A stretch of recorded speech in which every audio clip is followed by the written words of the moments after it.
Hello guys, welcome back to Mathematics. Today we're gonna check the place value in the decimal part of the number, checking tenths and hundredths. So this is the number 234. If we represent each whole by a little square, then we need two big squares of 100 little squares in order to represent 100. That's why I have two of them because it says that it's 200. So this is the position of the hundredths. The next position is the position of the tens. That's why I have these strips that have 10 little squares. This is the position of the tens. And finally, the little squares is represent a whole. So this is the position of the ones. Together and with thousands, 10,000, and so on, they are the whole part of the number. This is whole because they represent complete squares. But then, if we want to represent just parts, little parts of this of the square, of the whole, like fractions of the whole, we need to go to the decimal part that is going to go on the right. In order to separate the whole part and the decimal part, we need to put a decimal point. This is the decimal point. And then the digits that we write after the decimal point, they are the decimals. Notice that every time the number gets 10 times smaller, right? Tens are 10 times smaller than hundreds. Ones are 10 times smaller than tens. And of course, the next one is going to be 10 times smaller than ones. That means that we can take a 1 and divide it in 10 parts. In order to understand this better, let's let's take one of these small ones that we have. And let's put it bigger so we can actually check the division in 10 parts. Okay, so now that we did this zoom here in this small hole, then we can divide it in 10 parts. So notice I divided in 10 parts, and each one is going to represent a tenth. This is a tenth of the whole. We are going to represent three of them. So we are gonna put here 3. Now let's check, let's put just 100 and let's identify how to get the 100. So again, let's take a zoom in one of the whole. Notice the three tenths, how small they look because they are just little pieces of the square. Okay, let's take another one, but then since it says 100 and it's going to be 10 times smaller, this time we are going to divide it in 100 parts. And one little piece of that is going to be 100. That's how we represent it. So notice how small it looks. We could barely see it. That's how we complete then the tenths. Remember to write and pronounce the th at the end, otherwise it's gonna sound like the tenths, and the position of the hundredths.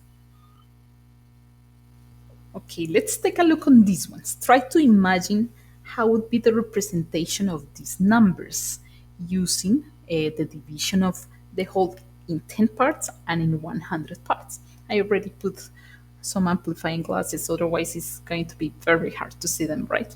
Okay, the 0.2. That means we need a whole divided in 10 parts. Okay, here it is. And that means that we need to take two of them.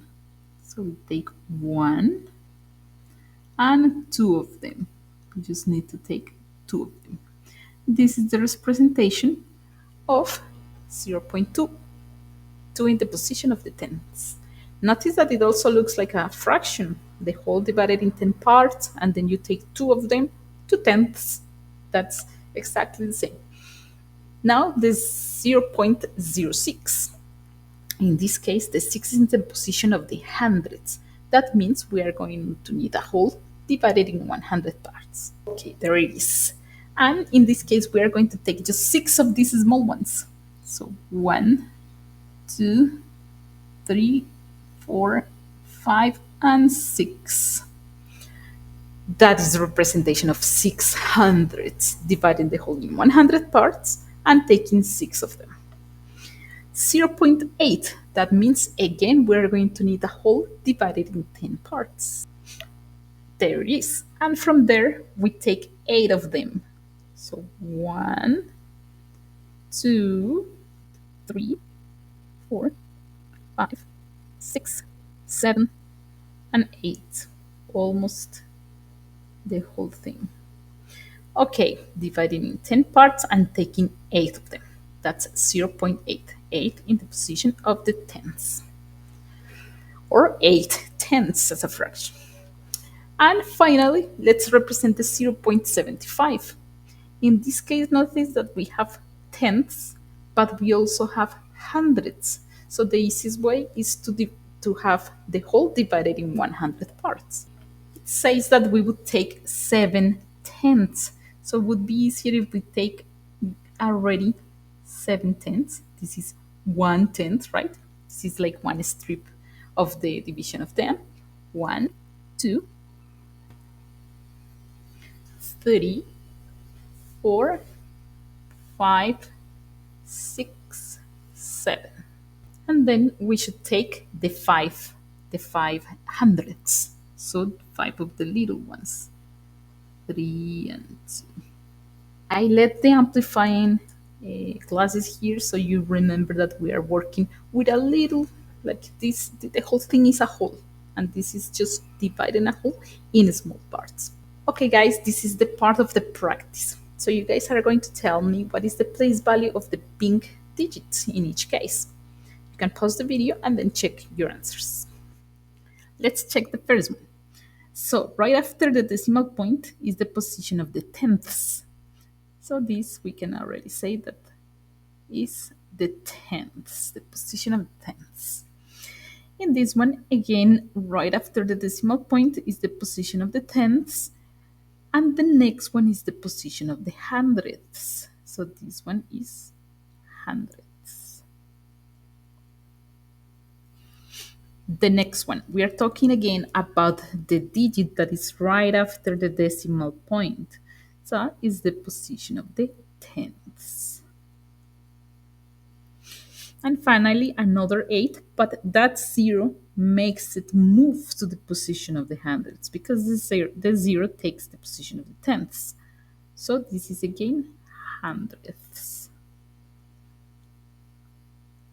So notice how 8 and 0.8 after the decimal point is not the same thing. This is bigger because we are talking about dividing the whole in 10 parts and taking 8, and this one divided by 100 parts. Okay guys, hope this was useful for you. Don't forget to subscribe, book your own lessons with me if you want, and drop any questions you have about this topic or any other topic. Bye bye guys, see you next time.